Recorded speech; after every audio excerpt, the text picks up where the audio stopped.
Дәстүрлі қазақ қоғамы ақсүйектер және қарасүйектер деп екіге бөлінді. Ақсүйектерге Шыңғыс ханнан тараған ұрпақтар төрелер жатты. Төрелерден хандар мен сұлтандар тарады. Жасақ заңы Шыңғыс ұрпақтарының билігін мәңгілік ету және олардың артықшылығын сақтауды негізге алды. Хан қазақ қоғамындағы мемлекет басшысы. Қазақ хандары Шыңғыс ханның үлкен ұлы Жошыдан тарайды. Хан мемлекеттік, әскери және азаматтық билікті иеленді. Ол мемлекетті басқарумен бірге әскердің бас қолбасшысы саналды. Сұлтандар ханнан кейінгі билікті иеленушілер, ұлыс басшылары. Сұлтандар ханның тірегі саналып, үлкен құрметке ие болды. Олардың арасынан хан сайланды. Сұлтандар жергілікті әкімшілік билікті атқарды. Сондай-ақ олар әскери биліктің де, сот билігінің де тізгінін ұстады. Қожалар ақсүйектердің екінші тобын құрады. Оларды асыл сүйектер деп те атады. Қожалар ислам дінін алғашқы таратушылардың ұрпақтары саналады. Қожалар ислам дінін насихаттаумен діни оқу ағарту ісімен айналысты. Билер қазақ қоғамында ерекше рөл атқарған әлеуметтік топ. Олар қоғамдағы аса маңызды лауазым иесі, белгілі әкімшілік аумақтық биліктің басшылары. Билер жан-жақты қызмет атқарған. Біріншіден, ол атына сай билік құрушы, әкімшілік құқығы бар лауазым иесі. Бұл тұрғыда билер белгілі бір өңірді билеуші тұлға.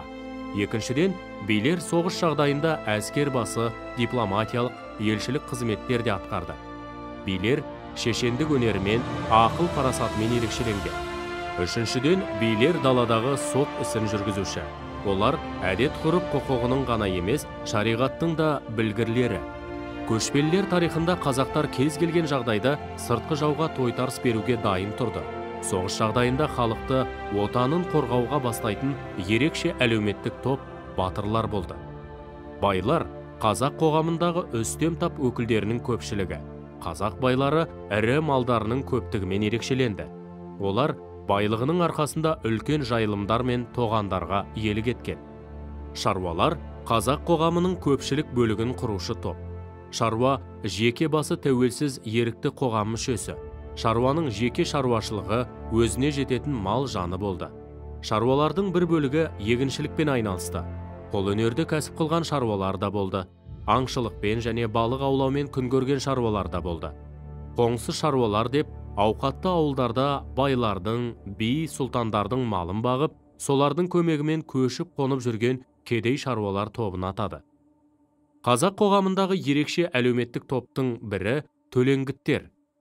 Олар жаугершілік жағдайда нөкер ретінде хан, сұлтандар, билер мен батырлардың төңірегіне топтасты.